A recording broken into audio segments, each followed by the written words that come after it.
Hi, everyone. Thank you for joining us today for this press briefing on staff declines and dangerous heat in prisons, presented by the Journalist Resource and the Marshall Project. I'm Clark Merrifield. I'm the Senior Editor for Economics and Legal Systems at the Journalist Resource. I'm joined today by my colleague, Nassim Miller, who's the Senior Editor for Health at JR, who will talk in just a bit about how extreme heat affects both physical and mental health. David Eads is the data editor for the Marshall Project, and he's going to talk about new reporters' toolkits from the Marshall Project about covering staffing issues in prisons as well as heat in prisons. We also have Brian Daw, who is the National Director of One Voice United, an advocacy organization for correctional officers. Brian started his career in 1982 as a Massachusetts state correctional officer. Welcome, Brian. It's great to have you. And also very pleased to have Wilfredo Laracuente, who's a workforce development specialist for the organization Opportunities for a Better Tomorrow. He also shares reporting and insights on the criminal justice system through his LinkedIn newsletter, From Inside to Impact. Previously incarcerated for 20 years in the maximum security Sing Sing Correctional Facility in New York, he will share his lived experience regarding various conditions behind bars. David and Nassim are going to present first for around 15 minutes total, and then we'll open things up for discussion, including your questions. We want to get to as many of those as we can, so please do submit your questions as they come to mind, and you can put those right in the Q&A box, sort of should be towards the bottom right of your screen. We are also on the record, so you are welcome and encouraged to use quotes and sound bites from this session, however you see fit in your own work. And I think that is everything that I was supposed to cover, so now I'm going to turn things over to David. Thank you, Clark. Thanks to all the other panelists. Really excited to be here today. The sort of being able to use the material is a nice segue into a project that the Marshall Project is doing. Just to step back, the Marshall Project is a nonprofit newsroom that covers the US criminal justice system. I run our data team, so I basically run a team of data scientists who look at criminal justice data and think about how that sort of can sort of reverberate beyond sort of our own stories. So we have a project called Investigate This, which intends to put resources in the hands of journalists all around the country, data, illustrations, data visualization, curated lists of sources, events like this, so that you all can cover these really important parts of criminal justice in your communities where these things are the most relevant, where you can have the most impact.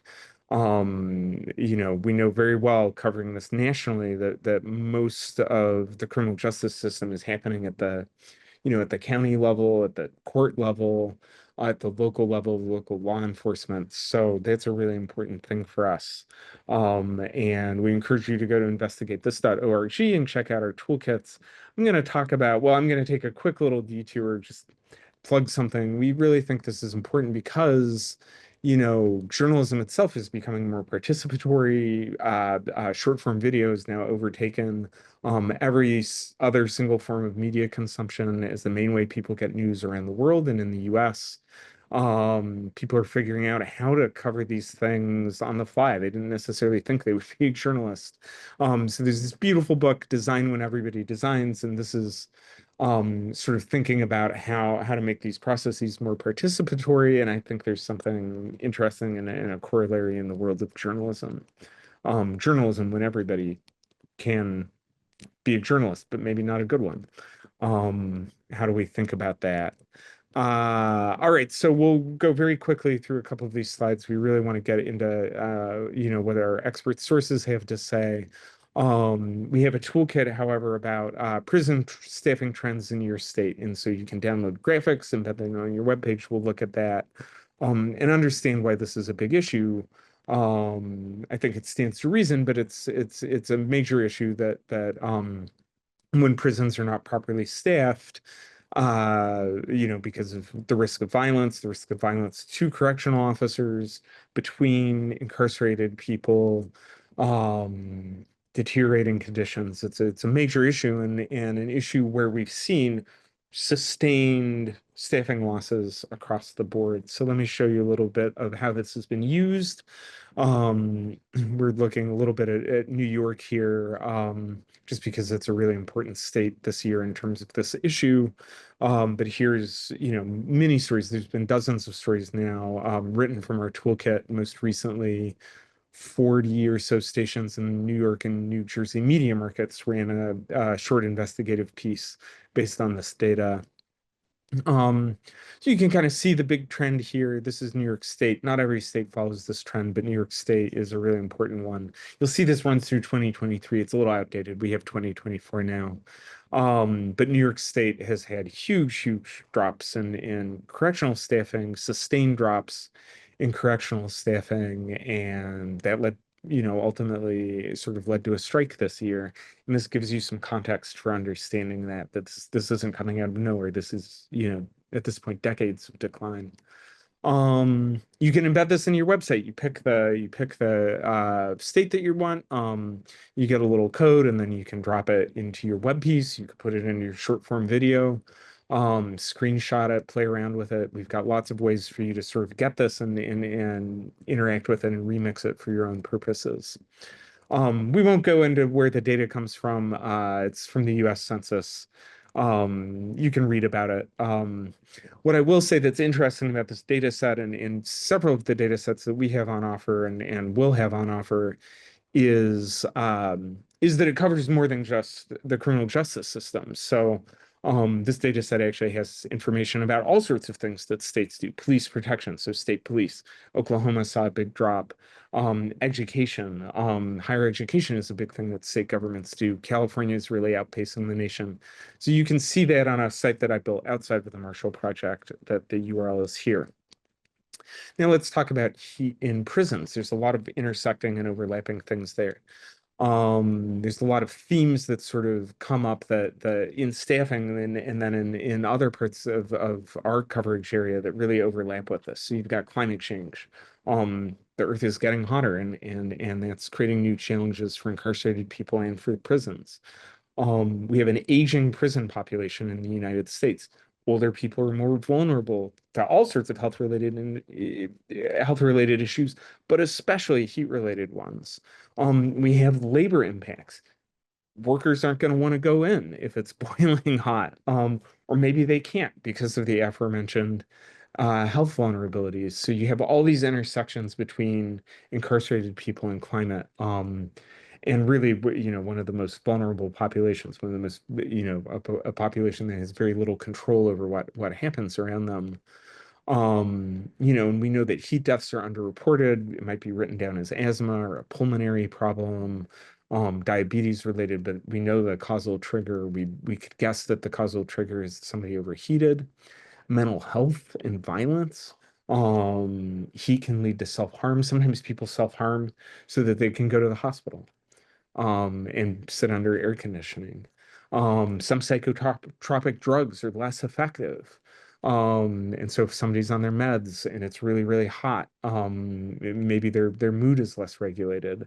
And we know that carceral institutions might have some affordance for cooling, but often it's insufficient, it's ineffective, it's not in the housing units. So we have a lot of questions that you can ask as a reporter. I'm not going to go too deep into this, but talking to facilities, understanding their heat policies, do they have AC in housing units? That's an incredibly important question to be asking. Advocates may be suing, people might have sources might have people on the inside. And those are all things that our toolkit can help you sort of navigate, as well as the Marshall Project's incredibly rich record of, it's called the record, of criminal justice related topics and links.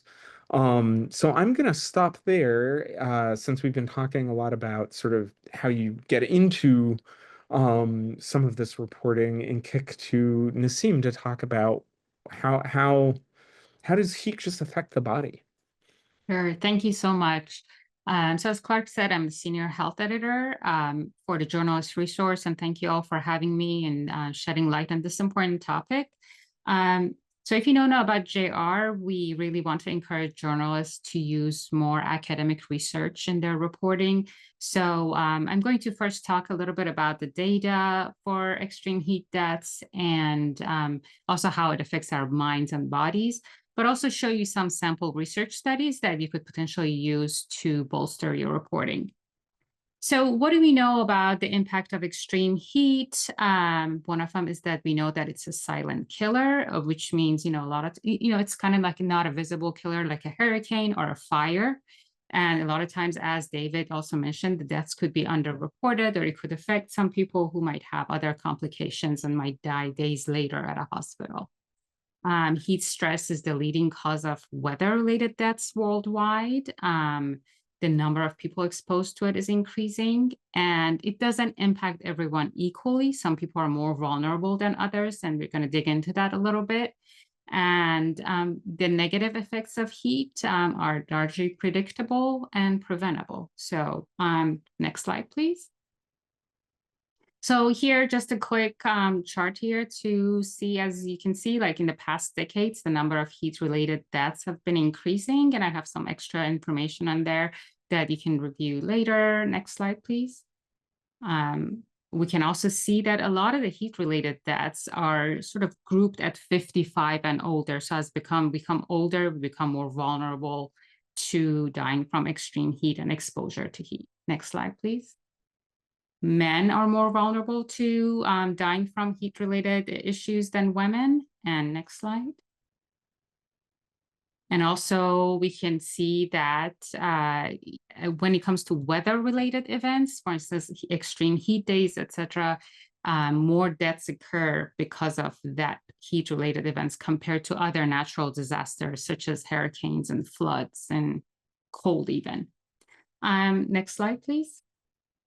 And I wanted to talk to you all a little bit about other data, but unfortunately there was a website, it's a useful website CDC had that tracked heat-related illnesses, and that site is no longer being maintained, and I don't know for how long that has not been updated, but it was useful.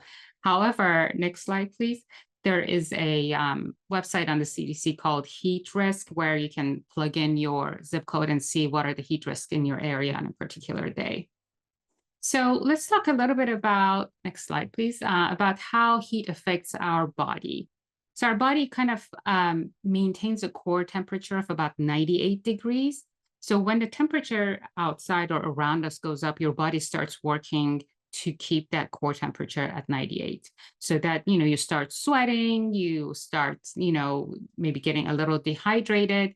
And as temperature goes up, if you can't kind of make up for this increasing temperature, then your body starts working harder. And working harder, it means your heart starts pumping harder and your kidneys start working harder. And that puts extra pressure on your organs. So if you're vulnerable, if you're a baby, if you're an older adult, if you're on certain medications or you have chronic conditions, that makes you more vulnerable to having negative impacts from this heat exposure. Next slide, please.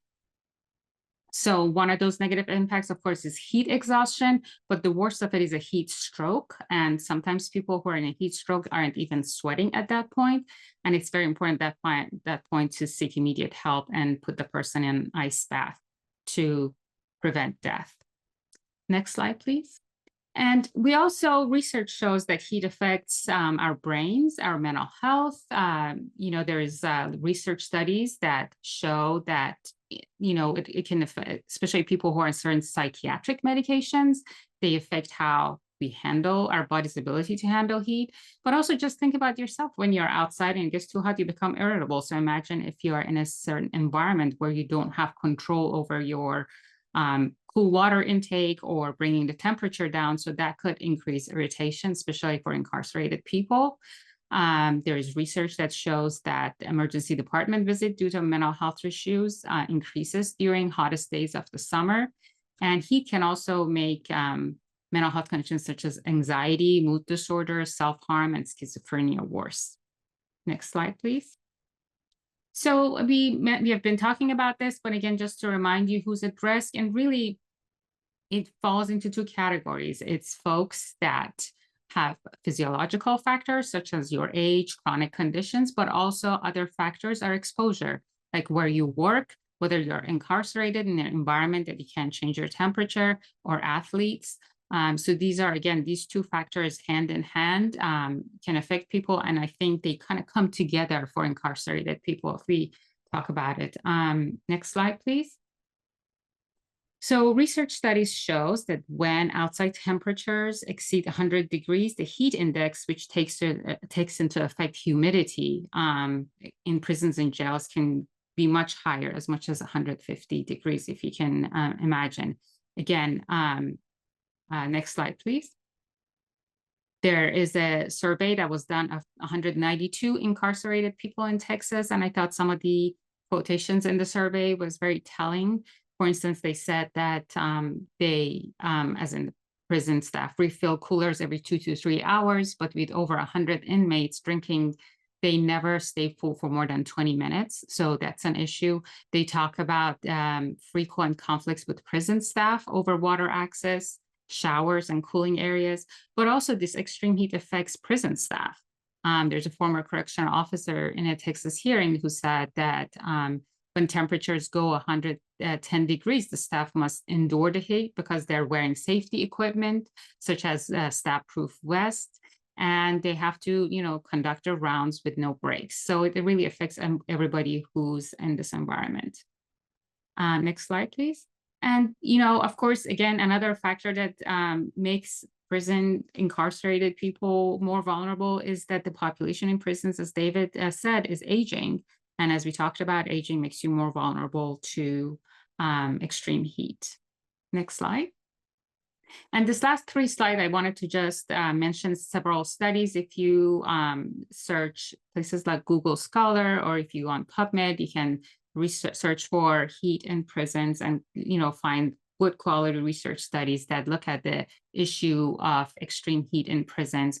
For instance, this study looks at the effects of extreme heat on violence in prison and shows when the heat goes up, the percentage and rate of violence in prison increases. Next slide, please. This study that looks at deaths in Texas prisons, again, shows a direct link between increasing temperature in prisons and daily deaths. And next slide, please. And lastly, this study shows, again, an association between increasing heat and deaths in prison. And I just wanted to read this sentence to end this presentation. It says, these findings suggest warm temperatures are associated with increased mortality in prison, yet this vulnerable population risk has largely been overlooked. So again, I'm glad that we're talking about this today. And with that, I'm going to send it to Clark. Thank you. Thanks, David and Nassim. And if you missed it in the Q&A, we are going to provide you all with video and these slides sometime over the next few days. So if you missed anything, we will be sure that you get it. Brian and Wilfredo, I want to bring you both in. Brian, I wanted to ask you, there are statistics out there, they're fairly easy to find, about the ratio of incarcerated people to staff in prisons and jails. So the Federal Bureau of Prisons, for example, has put this ratio in their system at something around 9 to 1 is what I found. How do those figures compare to reality? And also, what questions should journalists be asking about that data that they may find? Well, thank you, Clark. 2 things on the staffing ratio issue. First of all, the numbers that you're seeing for the most part that are being reported as staffing ratios are actually more properly entitled employment ratios. Because what they will do, and I'll give you a simple example, say a state gives you a ratio of 5 to 1. What they're doing is they're taking the total number of those folks incarcerated and dividing it by the total number of security staff. In my example, say there's 1,000 people incarcerated, 200 security staff, you would get a ratio of 5 to 1. That is how they're reported across the country. Now that's accurate, but it's totally misleading, and here's why, for several factors. The first factor being this: that number assumes that correctional staff are working 24 hours a day, 7 days a week. Right? It does not take into account any of the time off that staff have. On any given day, you're only going to have approximately 65% of available staff available on that given day. So 65% of that 200 now brings your number down to 130 staff for those 1,000 incarcerated folks. That's close to a staffing ratio of 8-to-1. Now you have another issue. You have 3 shifts each day. So now you have to divide that number down again by 3, which brings you down to about 43 correctional staff for 1,000 incarcerated folks. Now your number is closer to 23-to-1. Now that's a little bit more accurate, but even that is very misleading. And I can tell you why. When I started in 1982, I worked in a housing unit where there was 44 incarcerated individuals and me, and that was it. When I left, there was 66 and 1. If you were to go around this country and tell any correctional officer that the staffing ratio is 9-to-1 or 5-to-1, they'd laugh in your face. What we really need to do to expose this, first of all, is that the folks that are on this call, all the media folks with me, is to make sure you're getting the accurate numbers.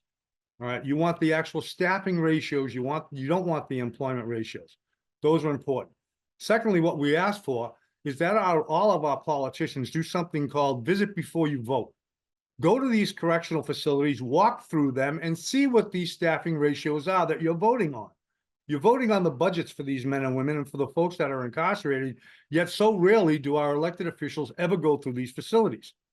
You know, we work with a group called Safer Prisons, Safer Communities, and Families Against Mandatory Minimums, to raise awareness to these issues, to bring the staffing level to the front, because everything in corrections revolves around staffing. Whether it's your programming, your security, meal delivery, anything that goes on inside a correctional facility is labor intense and depends on staffing. So it's critical that people understand what the staffing ratios, not the employment ratios, what the staffing ratios actually are. And even those numbers I gave you, they do not take into account outside trips, hospital trips, training that officers are off duty. Anytime that we're not on site, we're still considered part of that total number, yet we're not there. So it is really misleading when they tell the public 9-to-1 or 5-to-1. It gives everybody this false sense of security. And if you're working behind the walls or you're living behind those walls, you know that's baloney. And it really endangers all of us, everyone involved in the system, whether you work there or live there. Thank you, Brian. Wilfredo, I want to bring you in. Feel free to respond to anything that has been said so far, but maybe you could also just start by just describing for, those who don't know, what is summer like in a prison? What are the challenges that incarcerated people face during those peak months of summer heat? Well, just to elaborate a little bit what Brian is, the reason why lived experience is so important, and having conversations with people that have roamed those halls or been part of those troves of men that had to be escorted to programming and escorted to prison yards, is you can just count the procedure of how many individuals are assigned to one officer. So going to a prison yard, a Sing Sing Correctional Facility, there's about 30 men that are assigned to one officer to safely escort them to recreational periods in prison yards. So I don't need any type of fancy data to tell me 5-to-1 or 9-to-1. I could just go ahead and utilize my lived experience and common sense to see if they're allowing one officer to escort a certain amount of men to a particular place and facility and movement in a facility. This is the ratio that they have that they feel comfortable with, that they can maintain order. So that's what I wanted to add to that with Brian. And now to move towards a typical day in prison, it is hot. You're allowed, per rules from docs, to have one clip-on transparent 6-inch fan. And that particular fan is utilized to be clipped onto a certain object in the cell. And that's what you have to cool you. You're not allowed to have more than one, because then that's deemed contraband. And then that particular fan will get confiscated. So you have one 6-inch fan. If you happen to be at a facility that allows you to have the opportunity to have ice, you get 2 8-ounce styrofoam glasses of ice that are put on your cell. Now, to a normal average person, that's gone in about 2.5 seconds on a normal 85-degree day. So then we can talk about an 100-degree day or 105-degree day. And with this wildcat strike that's been going on, and with the shortage of staffing that the commissioner is being alluded to on the 105-degree day that they had at Sing Sing, no one in the facility was allowed to take a shower. Everybody was on a soft lockdown for what it is in Sing Sing by the superintendent, and everyone was cavanded Estelle the entire day of that heat. You allow a dog to have a certain amount of water and adequate time to go out and be able to move away from a confined space. But here you are telling approximately 1,200 men you're not going anywhere. To reiterate the point, the men in B Block could hear the officers barbecuing down on the outskirts of the facility and yelling and clamoring and laughing. So while they were working and the taxpayers' money was being spent for this 9-to-1 ratio, they were barbecuing at the expense of docks. So for me, it's kind of ironic to hear that on this beautiful day, you know, if it was someone that was outside, no men had the ability or the humane or the humanitarian thing to allow someone to bathe at a 105-degree day.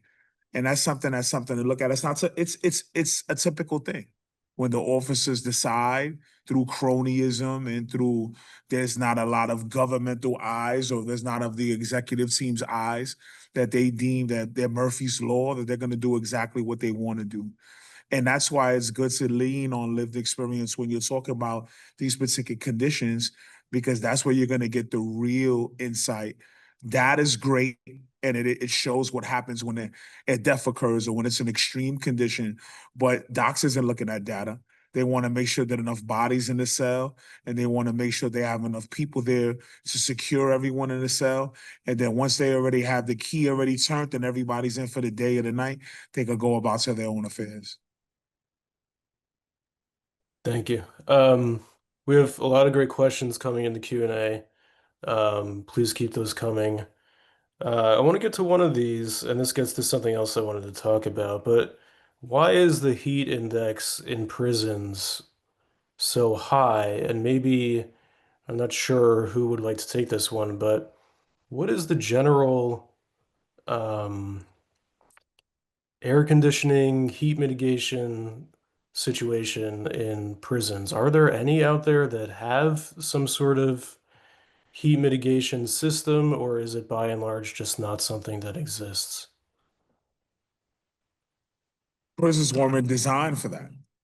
A lot of times, if you look at the older prisons like Sing Sing, Greenhaven, Auburn, Elmira, there's just too much open space. They can have vents and they can have a heating system, but they would have to go ahead and do an exorbitant amount of rescaling and reconstruction in order to go ahead and have that. Now, in the hospitals, where they have the employees that hand out commissary items for commissary, for the staff that are the offender rehabilitation counselors, for the administrators. That's more of a smaller bill per se to go ahead and create that so they can have central air or they can have air conditioning or adequate air conditioning. So for me, it's like there's no way in a lot of the older prisons that you could have that done. And even when it comes to the ice situation, Docs doesn't even buy the ice machines. The ice machines are put at the behest of the cost of the individual inmate. And I hate to use the word the inmate, but they haven't changed that, the incarcerated individuals organizations. For an example, if it's Caribbean African Unity or if it's the Latinos, they sell items that are go ahead and sold to the population, and a proceed of those monies are going towards the ice machines. And then when the officers want ice, they come first. And then if the ice machine breaks, that's on us to fix it. So for me, it's like you're coming to work and you understand the conditions as an officer, and you can hydrate, you can bring in something clear in order to have it that has ice in it.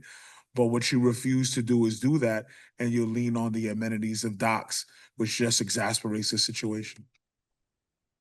Brian, do you want to jump in at all and also maybe talk a little bit about this, some of the terminology that you mentioned offline between saying air conditioning, and I think heat mitigation was the term that you had talked about. Yeah, I can't specifically speak to what Wilfredo was speaking to on New York, but I can speak to you about on the national level. Generally, air conditioning is not available in most correctional facilities across the country. And it's not something the people, the general public is going to accept, and that gets to the terminology you just mentioned. If in this country, punishment is more important than rehabilitation by far. I mean, all you have to do is look at our statistics and the numbers and our rehabilitation and our failure in those areas to realize that we're really more concerned with punishment in this country. That's not a big issue. And so when you start mentioning air conditioning to certain people in the general public, they think to themselves, there's no way that these men and women should get air conditioning inside these facilities. Now, coming from an officer standpoint, there isn't a correctional officer in the country that wouldn't want to see every single facility air conditioned, because we work there in full gear. And in most instances, we don't have access to ice all day or to all the other amenities that have been mentioned. That's not necessarily available to us either. We also don't set the policy on when people get showers and when they get ice. That's set by the administration, not us. But relative to heat mitigation, that's more a terminology that people can accept. You know, there's both sides of the coin. The people who have empathy and natural humanity in their hearts don't want to see anybody go through that type of heat. And that's myself and most of the people I work with and for. We don't want to see that for anybody to have to endure that. But a lot of the public could care less. So what we like to do is look at heat mitigation rather than air conditioning. How do we keep temperatures between 65 and 85, especially in some of these older buildings that you just simply could not retrofit for air conditioning? It wouldn't happen. So it's the way in which we present these arguments as well that can either move the needle or not move the needle. If we go about saying, let's get air conditioning, you know what the country's going to do. They're going to reject that. And if you go about saying, well, we got to make sure that the folks that are incarcerated are comfortable, the country's going to reject that. But if you go around and say, well, there's 500,000 people that are working in there as well, and don't you think we should have the temperatures below 85 so that they can be comfortable and the folks that are living there can be comfortable? Now you may get some play and you may get some of an argument. You may get some room for movement. So it's a matter of how we present the argument as well, and understanding who the constituency are that we're talking to, and what will turn them off and what will turn them on. So it's really important that we are careful on how we discuss this to make sure we all want the same thing in the end. I mean, when you start increasing the temperatures in those facilities, it's not good for anybody. It increases the violence. It's a miserable set of conditions. You know, there's a saying in prison: when it rains in prison, we all get wet, whether you have the keys or you don't have the keys. We're all impacted by the environmental conditions within those walls, and we should all be concerned about everybody behind those walls and making those conditions better. Because when the folks do finally get out, we want them to be good back in our facilities, and back in society. And when the men and women who do the job in corrections decide we're not doing it anymore because we're done doing 3 and 4 doubles in a row in the same uniform in 105-degree weather, I don't know who you're going to call in to do that job. So we need to address these issues, and we need to address them together. That's why we work with not only 36 unions, more than 36 unions and correctional associations and the Correctional Leadership Assembly, as well as groups like FAM and SBSC and Arnold Ventures and Chicago Beyond, because we're all in this together, those of us who are behind the walls. And the sooner we started taking that approach, the sooner we may have some movement forward. Thank you, Brian. Building on that, David, I want to ask you something, and anyone else can weigh in on this too, but what has the public reaction been to coverage of this issue? And, what advice do you have for journalists trying to navigate that? Has there been backlash to this idea that there should be some sort of universal air conditioning or some type of heat mitigation in prisons and jails? Like, how do you navigate some of that backlash that may be out there? Yeah, that's a really interesting question. We haven't seen a lot of backlash to our coverage. Maybe some of our local publications have. I think we've been kind of careful, as Brian says. I really appreciate both what Brian and Wilfredo have to say about this stuff. It really tracks with what we've seen. Speaking about heat mitigation, I guess is an interesting and nice way to kind of reframe some of these issues and talk about them in a way that, you know, in New York City, a lot of people don't have air conditioning. Where I lived for a long time in Chicago, a lot of people don't have air conditioning. Yes, it is true that 90% of residences in the US have air conditioning, but you know, places that are incarcerating, you know, these places that are incarcerating a lot of people actually might, you know, be these older cities that don't. And so you see this sort of, you know, rhetoric around it being a luxury. That's all local stuff. That's all stuff that I think as you all are sort of digging into these issues, you'll know, or you can surface. What I will say, and you know, I say this all the time, there's a Rutgers study from maybe the late 2010s that makes a very persuasive argument that something around is just something approaching half of the US population has some connection to prisons and jails. You've been incarcerated, you've had a family member who's been incarcerated, you have a family member who works in corrections, you work in corrections, you're formerly incarcerated. So one thing that I think kind of can happen is, you know, journalists, that particularly those of us who sort of are sort of, you know, privileged enough to not have to sort of see that, to not necessarily see that in our lives, I think can see these issues as niche issues. That's not something that's going to be interesting to your audience. We see over and over again in our analytics and in our partner analytics that there are big, robust, interested audiences in this stuff. And I think it has to be that, like, you know, a huge part of this country, you know, to be American is you could sort of say it, you know, some part of being American is getting locked up. We just lock people up at such a higher rate than most parts of the world that it's just a much more common experience um that an average person is going to have brushed up against the system in some way. Anyone else want to weigh in on this issue? Wilfredo? Yeah, I have to push back. First with David, what you said is admirable, but if it bleeds, it leads. You want to be able to see his journalism and what's going on in mainstream media is you want to see the violence. You want to be able to see what happens after the fact. And then there be panel discussions and to be able to have articles on what should have happened or what should have been prevented to prevent hashtag or tragedies. So for me, no, Main Street public doesn't care. They don't care about it. The people that are directly impacted or the collateral consequences, like the family members, those people of those natures that have to deal with it every day, have to travel with packages, have to be able to put money on the books, having to be able to go ahead and participate in the isolation that comes with loving someone who's incarcerated. So for me, no, if it bleeds, it leads. You want to see the violence. And for Brian, while it is admirable that you do say that about we have to all systematically have a whole buy-in, let's just be honest. Correctional officers don't care what's happening behind the walls. As long as they can do their 8 hours, as long as they can be comfortable and do as less work as possible, as long as they can get away what they want with the cronyism, with the administration is not there, when the superintendent is not there on site of the warden of those prisons. So while that's admirable and it needs to have an uncomfortable conversation, and we're opening up the doors for that conversation, the reality is the majority of the people that are in those unions don't care what happens to anybody incarcerated. They look at us as dollars and they look at us as cents. And that's just the bottom line. No, it isn't. I disagree with you completely, Wilfredo. I've I worked in the agree. business for 40 years. I know thousands of correctional officers. And I can tell you from our surveys, and when we work with these men and women, what they want more than anything else is to make a difference, is to make things change.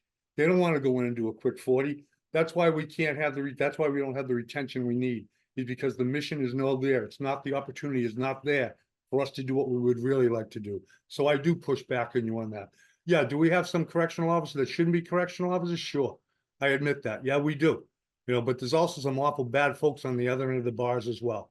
All right, and we need to work towards the middle, not the extremes. And that's what we're trying to do with One Voice United, is work to the middle, to where everybody really is in their hearts, not where the extremes are. So I will push back on that. Could agree to disagree, but at least Holcomb had enough guts to get rid of the 2000 during the Wildcat strike. And that was the first time that ever happened statewide. If I can just kind of clarify something, I don't want to turn this into a debate. What I will say is that the group that of affected people that Wilfredo is talking about, my point is that that is a much bigger group, and we see this in our analytics, a much bigger group than I think a lot of traditional journalism organizations recognize. I think people think that's a small niche group of people, but no, that's a lot of people are incarcerated, and so a lot of people are affected by that. Do we know, this is a question from the Q&A, do we know who, if there's a heat-related severe illness or death even in a prison, is there any liability for that individual? Is there liability, to the government, to the prison? Is there any sort of recourse, I guess, to be had when those things happen?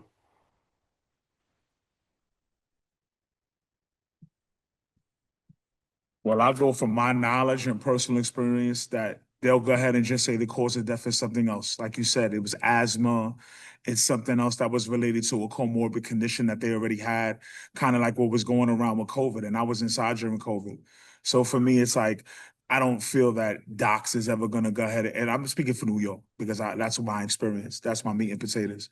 But my thing is, I don't think docs would have enough wherewithal to go ahead and just say, oh, it was something that we have to do because we caused it and we have to go ahead and improve the conditions. Docs isn't doing that. So for me, those numbers are smudged even if you have a heat-related death. Just like the COVID numbers were smudged because they leaned on comorbid conditions before we knew anything about COVID. And then later on, they wanted to go ahead and crab walk it back and said it was COVID. So I don't think so.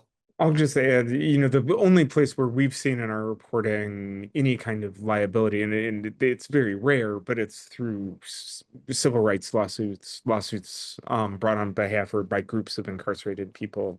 Our toolkit mentions some of those. Many of them are unsuccessful at creating any kind of lasting change or accountability if they succeed at all. Nassim, you touched on this a little bit in your presentation, but we have a specific question about, what is the effect of extreme heat on incarcerated people with schizophrenia? And maybe speaking more generally about that would be easier, but do you have any more insight to add on the, yeah, go ahead. You're on mute. You're on mute. Sorry. And I answered that question too. There was a great article explaining the link between, and it has to do with your body's physiology, sometimes social determinants of health. For instance, if a person experiencing homelessness and is on the street and deals with extreme heat. Another issue is some of the medications, as we talked about, make you more vulnerable as far as your body's ability to adjust to extreme heat. Great. I wanted to ask about if anyone could speak to, this is another question from the audience, about how all these issues of heat and staffing affect incarcerated youth, whether they are young people who are in the adult system or in the juvenile system.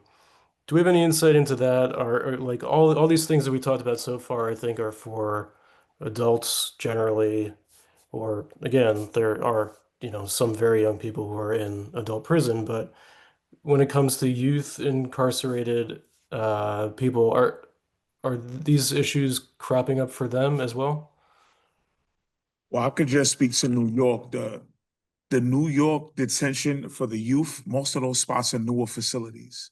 So those spots have already been structured systematically with AC in the majority of the areas, whether it, Phoenix, I forget the name of the juvenile facility, but most of them are brand new. So a lot of those places already have AC. When you're dealing with, when we're talking about the AC, it's the older prisons, it's the maxes, even some of the mediums, certain prison wards, they do have air conditioned units because those are newer additions that have been added to the facilities, like in Fishkill in the mediums or, in other places of that nature. So even in Marcy. So really we're talking about the older facilities that they're just not systematically designed for that. But for the youth, if they're in youth detention centers, most of those places already have been newer and they already have central AC. That's my understanding as well. Mhm. Another question from the Q&A. Is anyone aware of efforts to remediate mental health concerns in prisons and jails that arise from heat? Unfortunately, there's really no separation, and that's one of the things that we Yeah. would really like to see, would be some type of step down units to deal with the folks who do have mental health issues. We're not trained in dealing with that. And I don't see any real separation with the way folks that have that type of a disability are treated or have to deal with heat exposure than anybody else. I'm not aware of any particular policies that are set aside for those with mental health issues as it relates to heat. So I think really, unfortunately, they're just continue to be thrown in the mix with everybody else in the population. So when New York State Docs is done, they have MHU units. And those particular units are newer units. They have them in Greenhaven, they have them in Marcy, and they also have one in Sing Sing. Those places have air conditioning. So my thing is, but like again, they have limited bed space. So my thing is they probably have to go through the MHU counselors, and then they go ahead and have probably a level of status, whether they can be part of the population and cohesively, maintain their mental faculties or not. And those particular ones are put in the MHU units, and those particular units are centralized with AC because they are newer additions that are attached to the older facilities. Thank you. Another question from the Q&A. David, I guess I'll put you on the spot for this one, but there are concerns about AI-powered data centers. It's an interesting question, one that I hadn't thought of, and just the amount of water that they use to cool those systems. Any impact that you've come across in your reporting with this overlap of the explosion of AI data centers and heat in prisons? You're really asking me to put on my big nerd hat when it comes to this infrastructure stuff. Yeah. I don't know an exact answer to this or a ton about it. What I do know is that these data centers are often put next to major natural resources like rivers. Mhm. And we're sort of exploring this right now. Many carceral facilities are sort of far away and in more isolated places. What I would say about that is probably what is more interesting here is the deal that an individual institution or an agency has with power companies to power the facilities. Um, are those power companies subsidizing AI development, but gouging the government when it comes to running prison facilities? I used to work at Fermilab, a national science lab. One of the huge issues was that our competitors could just pay for power, and we'd paid for power years before under a complicated deal with the local utility. Fermilab had, and so this federal lab was always underpowered. There was always more needs to cool things, more needs to run experiments, more needs to run servers. And yet, because of how the allocation process worked, it was very hard to get that power online, to buy that power for a reasonable price. I am not an expert on this when it comes to prisons, but I can only speculate that those issues for prisons would be worse. Yeah, the person who asked also said, there are concerns about water systems for cities that prioritize the data centers use of the water. So it's really It's really looking at that. It's really looking at yeah. how those things are then going to be prioritized and subsidized versus other services.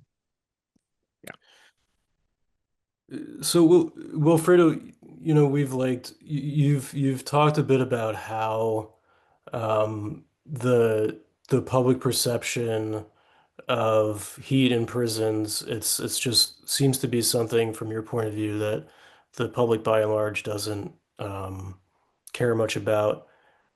How do incarcerated people get a voice on these concerns? Like how do they go about doing that? Well, a lot of times it has to come with just being able to reach out to people that have been in there before and to provide support systems for them.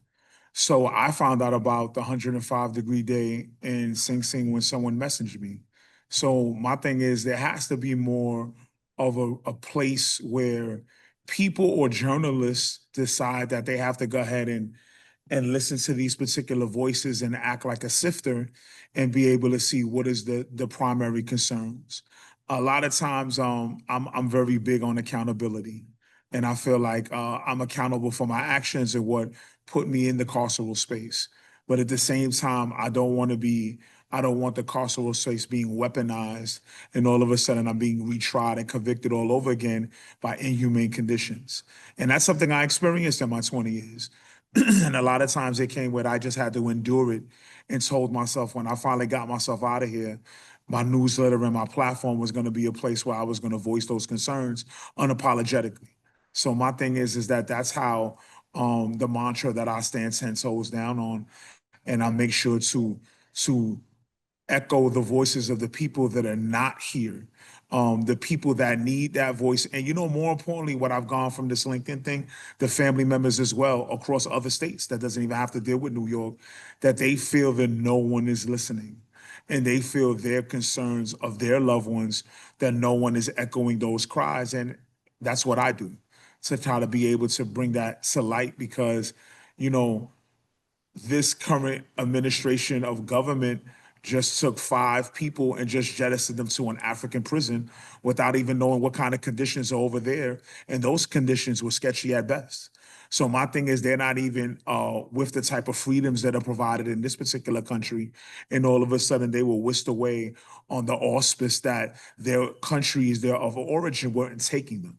So if it wasn't for me, Orville Lutoria, no one would know his name. He would just be someone that's supposed to be deported to Jamaica, and along with the other 4 individuals. But what kind of conditions are going on over there in that country?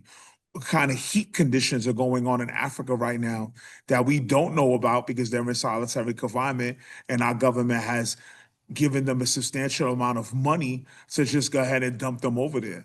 So while we have our own issues with incarceration, let's not go ahead and spread it out to all over the world. Let's go ahead and have uncomfortable conversations and be able to bring it to the table and have true reform. And then that reform can roll over within all the prisons across all of the states instead of me just talking about New York. So for me, I feel like and this particular individual in the chat, privating prisons is not the place. Because when you have private institutions that now run prisons, they can go ahead under auspice of run prisons the way we want to, aside from what government believes. So I feel sometimes we have to find the medium. It sounds nice to go ahead and have private prisons, but there are other states that have gone through a lot of trouble with these particular prisons, and there are other conditions, and there are other inhumane conditions that come up as a result. There's a follow-up for you in the Q&A, so we can just go to that. What's the best way to connect with incarcerated people for tips like the ones that you just talked about? What's the best way to reach them? I'm sure it's difficult, but how do you go about doing that? My thing is you could come on LinkedIn and you could subscribe. There are a lot of family members that have people that are incarcerated from New York and all over the state. A lot of times there are people that aren't going to automatically gravitate to wanting to know information. Sometimes you need a go-between. Sometimes you need a buffer, and that comes with just being able to cultivate conversations and be able to cultivate relationships and being able to build trust. So to be able to go through these different platforms and be able to have these discussions and then allow trust to develop, then you can be able to have real stories and real accounts of what's going on in real time. Not what the commissioner is saying, not what a union is saying, not what anybody is saying, because those are blanket statements. Someone that's dealing with it real life, that just took a shower on a housing unit and was able to go on a kiosk and tell you exactly what was going on in real time. That's the real information that needs to be put out there, because that's what's going on every day. Uh, yeah, Brian, go ahead. Yeah, I think that it's very important that what we do is we stop the sus against them. The sus against them has brought us 150 years of where we are right now. What we need to do is have all the stakeholders get together and address the universal issues that concern all of us. And I think that's where it has to stop. One group at the table is not going to get this solved. One group banging the table is not going to get this solved. It's going to take all the folks that are involved here, all the stakeholders, whether you're an administrator, whether you live behind those walls, whether you work behind those walls, whether you're a politician who legislates the policies that take place behind those walls. If we do not all sit down together at that table and address the universal issues that concern all of us, we're going to continue to do what we've done for the last 150 years. We have to change our own attitudes and stop this us against them. It's not working. It hasn't worked before, and it's not going to work now. Brian, there's a question for you I want to get to before we run out of time here from the Q&A. This is, do any of the struggles when it comes to hiring corrections officers also apply when it comes to hiring healthcare workers who work in prisons? Have you observed any of these same issues when it comes to the healthcare staff? I don't think there's quite the retention problem. There is a retention problem, but I don't think it's quite as severe as it is within the custody ranks. I mean, the essential non-custody personnel, you can't run your prisons without them. They are absolutely essential. But as it relates to retention, a lot of times you don't have your nurses or your teachers or your chefs having to do 3 or 4 doubles in a row, where you're not getting home to your family, or you're getting home for 8 hours once every 24. And so you don't have quite as much of a detraction, I would say, for keeping the job as you do in some of those other professions that we work with. Great. I just want to add one thing Please. to what was said. When you're one thing, right? You're right, Brian. When the executive team at a particular facility has buy-in to being pro-program or pro-habilitation, then it's easier for that particular culture to trickle down. So the reason why I don't say rehabilitation is because there are a lot of people that inside prisons that haven't experienced. That part of means that you're experiencing again. There are a lot of government institutions that have failed people long before they ever became part of the carceral state. So my thing is, when you're talking about bringing voices to the table, and I was at Sing Sing when former Superintendent Michael Capra, he had to find a very difficult balance to make sure that the union and the officers didn't feel that you were babying us and we were crying and you were giving us what we wanted. And at the same time, he had to look at a lot of the people that were part of the population that even though you want programming, I can't go ahead and give you everything because then it looks like I'm not backing the officers when it comes to security. So there has to be a balance when you're having that conversation. And I can only speak to New York. I can't speak to Massachusetts, no other state. But in New York, the Western prisons in Western New York, upstate New York, they don't want to come to the table with that. Clinton, Attica, 5 Points, Elmira, they're good with the cronyism. They're good with the good old boy syndrome, or we're going to go ahead and have this Murphy's Law and our style of justice. And that until that culture breaks in New York State Department of Corrections, it comes when you get closer to the city where there's more people of color that are in these particular places, it won't change. So I agree with you. We all need to come to the table, as you said, but there's still too much of that cronyism embedded to have anyone really come to the table and not bang the table and say security, 23 hours lockdown, and that's what we need. This will probably be the last question that we can get to, we'll see. But are there prison designs that require less staffing? And also, is it generally true that newly built prisons would have heat mitigation? Brian, can you speak to either of those? Well, I would hope that newer design prisons would have advanced HVAC systems and heat mitigation systems for certain. I think, it would be foolish to do otherwise. And I'm sorry, what was the first half of the question? Are there prison designs that where the way it's actually designed requires less staffing? It depends on what you want. If you're looking at rehabilitation, then no. If you want to look at models around the world that really work, that have worked, models like Norway, what's critical is the number of staff and the interaction between staff and those incarcerated through issues like dynamic security rather than static security. I'm sure you can cut out some observation lines and make observation lines better. So maybe observational staff, you may be able to reduce some of those. But if you really want a successful system, the most important people in dealing with helping rehabilitation are the men and women that deal most with those incarcerated, and that's the officers. who have the most contact. And I agree with Wilfredo on this point that it has to be a cultural shift and it has to come from the top. If it doesn't come from the top, it's not happening. It has to start there and then it has to go right to training with all the new recruits coming in.